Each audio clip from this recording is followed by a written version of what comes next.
Hi అండి, welcome to Sivasri creations. చూడండి friends, piping అన్నది ఇన్విజిబుల్ పైపింగ్ అండి. ఖర్చు అన్నది ఏమాత్రం కనిపించకుండా స్ట్రైట్ పీస్తో ఏ విధంగా పైపింగ్ వేయాలన్నది ఈ వీడియోలో చూద్దాం.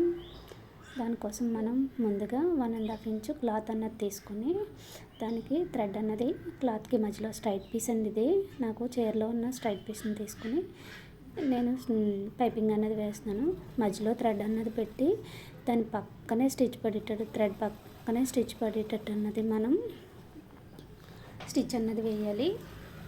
అలా థ్రెడ్ అంతటిని కూడా మనకి నెక్కకి ఎంత పడుతుందో అన్నది చూసుకుని ఆ విధంగా మనం పక్కనే స్టిచ్ పడేటట్టు పక్కనే పడితే కనుక మనకి పైపింగ్ మనం ఎంత సన్నగా వేస్తే కనుక అంత సన్నగా వస్తుందండి. మనం దగ్గరికి కుట్టు అన్నది బాగా దగ్గరికి వచ్చేటట్టు చూడాలి. అలా అయితే మనకి చాలా బాగుంటుంది. పైపింగ్ కూడా చాలా నీట్గా చాలా సన్నగా అన్నది వస్తుంది. ఇలా సన్నగా వేయడం వల్ల మనకి కస్టమర్స్ అన్నది ఎక్కువ మంది పెరుగుతారు. ప్లస్ ఫినిషింగ్ కూడా చూస్తారు కదండి. ఫినిషింగ్ కూడా బాగున్నది, చాలా నీట్గా ఉన్నది. ఇలా మనం కొత్తగా క్రియేటివిటీగా కనుక మనం పైపింగ్ అన్నది వేస్తే మన దగ్గరికి కస్టమర్స్ అన్నది చాలా బాగా వస్తారండి.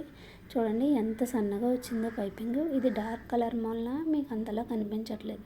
ఇప్పుడు లైనింగ్ పార్ట్ అన్నది తీసుకుని లైనింగ్ పార్ట్కి ఈ పైపింగ్ క్లాత్ స్టిచ్ చేసాం కదా తాడు పెట్టి, అది స్టిచ్ అన్నది వేసుకోవాలి. ఒక 15 ఇంచు గ్యాప్ ఉండిచ్చి వీడియోలో చూపించిన విధంగా స్టిచ్ అన్నది మనం వేసుకుంటే కనుక మనకి పైపింగ్ అనేది చాలా నీట్గా వస్తుంది. కార్నర్స్ దగ్గర మనం సూదిని కిందకి ఉంచి మనం క్లాత్ అన్నది జరిపితే కనుక మనకి ఉగ్గులు లేకుండా బాగా తిరుగుతుందండి. అలాంటప్పుడు సూదిని అయితే కిందకి ఉంచి మాత్రం స్టిచ్ అన్నది వేసుకోవాలి. వీడియోలో చూపించిన విధంగా స్టిచ్ వేసుకోవాలి. ఇప్పుడు నాకు నెక్కి సరిపడినంతది పైపింగ్ అనేది వేసుకున్నాను. చూడండి, పైపింగ్ తిప్పితే కనుక ఎంత నీట్గా కనిపిస్తుందో. ఇప్పుడు దీనిపైన మనం మెయిన్ ఫ్యాబ్రిక్ అన్నది తీసుకోవాలి. అడిగిన పైన అన్నది మనం జాగ్రత్తగా చూసుకొని కన్ఫ్యూజ్ అస్సలు పడకుండా మనం 1-2 సార్లు చెక్ చేసుకుని మధ్యలో అన్నది మనకి పైపింగ్ అన్నది ఉండాలి. అడిగిన మెయిన్ ఫ్యాబ్రిక్ ఉండాలి, మధ్యలో పైపింగ్ ఉండాలి, పైకి లైనింగ్ వచ్చేటట్టు అన్నది మనం వేసుకుని ఎక్కడ కదలకుండా అన్నది పిన్స్ అన్నది మనం అటాచ్ చేసుకోవాలి. పిన్స్ అటాచ్ చేసుకోవడం వల్ల మనకి ఇంకా అసలు ఆ బ్లౌజ్ పీస్ అన్నది ఎక్కడ కదలకుండా ఉగ్గులు అన్నవి రాకుండా పైపింగ్ అన్నది చాలా నీట్గా అన్నది వస్తుంది.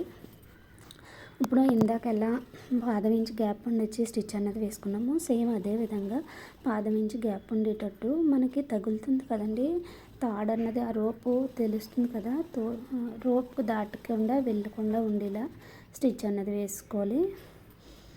ఇప్పుడు ఎక్స్ట్రా ఉన్న పిన్స్ అన్నది రిమూవ్ చేసుకొని ఎక్స్ట్రా ఉన్న క్లాత్ అన్నది నేను కట్ చేసుకుంటున్నాను. ఎక్స్ట్రా క్లాత్ అంతా కట్ చేసుకుంటే కనుక మనకి తిప్పేటప్పుడు టర్న్ చేయాలి కదండి, టర్న్ చేసేటప్పుడు చాలా ఈజీగా ఉంటుంది. ఎక్స్ట్రా క్లాత్ అన్నది తిప్పేసుకుని చిన్న టక్స్ అన్నవి ఇచ్చుకుంటున్నాను. ఈ టక్స్ ఇవ్వడం వల్ల మనకి ఫోల్డింగ్ అన్నది తిరగడం అన్నది బాగా తిరుగుతుంది.